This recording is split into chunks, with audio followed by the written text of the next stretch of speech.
शेतकऱ्यांना पाणी मिळत नाही यासाठी आपण आंदोलनाला बसलाय. काय आपली भूमिका असणार आहे, काय सांगा? माझी भूमिका एकच असणार आहे की शेतकऱ्यांना पिकाला असं, जनावराला प्यायला असं आणि माणसाला प्यायला पाणी प्राधान्याने दिलं पाहिजे.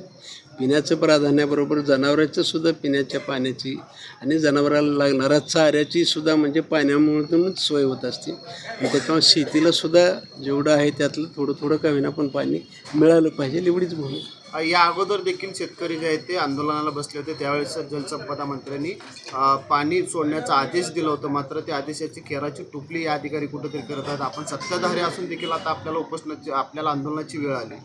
मला असं वाटतं की 5 तारखेला शेतकऱ्यांनी मागच्या सोमवारी आंदोलन केलं होतं.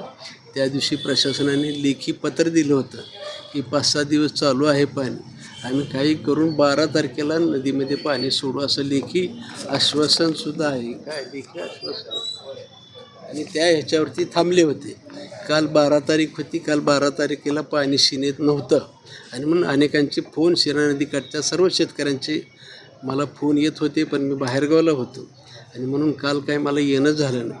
आणि म्हणून त्यांना मी म्हटलं की आज मी स्वतः येतो, आपण सर्वजण अधिकाऱ्याला भेटू, त्यांच्या अडचणी विचारून घेऊन आपल्याला काही करून शिना नदीमध्ये पाणी सोडण्याचा आग्रह करू.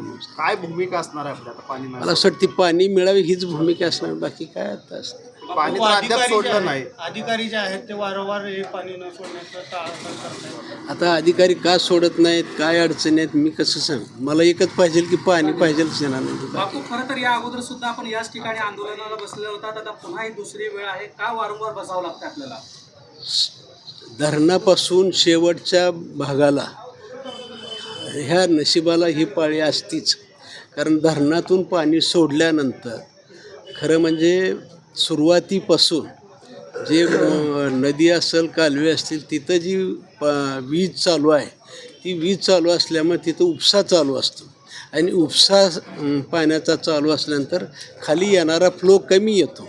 आणि मग ह्याच्यामध्ये महावितरण विभाग असेल, पोलीस प्रशासनाचं संरक्षण असेल आणि आमच्या पाटबंधारे विभागाचं नियंत्रण कमी पडत असेल आणि त्याच्यामुळे हे लाईट काय बंद होत नाही. शेतकरी तिथले शेतकरी आंदोलन करतात लाईट बंद करा नका म्हणून, आणि त्याच्यामुळं बहुतेक खाली येत नसावं असं वाटतं.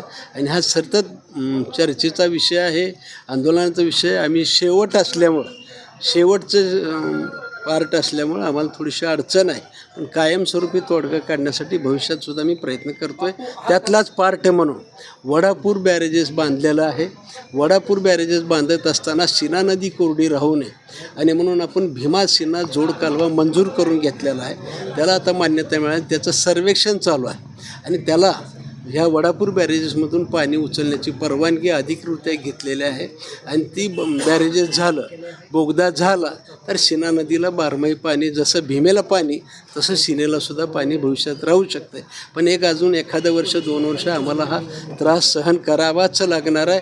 वरच्या शेतकऱ्यांनी जोपर्यंत आम्हाला सहकार्य करत नाहीत, प्रशासन आम्हाला जोपर्यंत सहकार्य करत नाही, तोपर्यंत हे आंदोलन आम्हाला करावंच लागणार आहे. बापू, खरं तर फडणवीस साहेबांशी आपला थेट संपर्क आहे. हा शेतकऱ्यांचा गंभीर प्रश्न आहे. आपल्या एका फोनवर हे काम होऊ शकतं. बोलणं काय फडणवीस साहेबांशी झालेलं आहे? आज मग सारखं बोलत असतो, परंतु पाणीच पुढे ढकलता येणार ना. तिथले शेतकरी लाईट चालू ठेवण्यासाठी आंदोलन करता येतं. त्याच्यावर मला असं वाटतं की शेवटी फडणवीस साहेबांनी आदेश दिलेला असतो, पण शेतकरी, आपले शेतकरी बांधव आहेत ते पण तिथलं लाईट बंद करू देणं प्रशासनाला थांबू, त्यांच्याही अडचणी असू शकतील. पण काय नेमक्या अडचणी आहेत प्रशासनाला माहिती.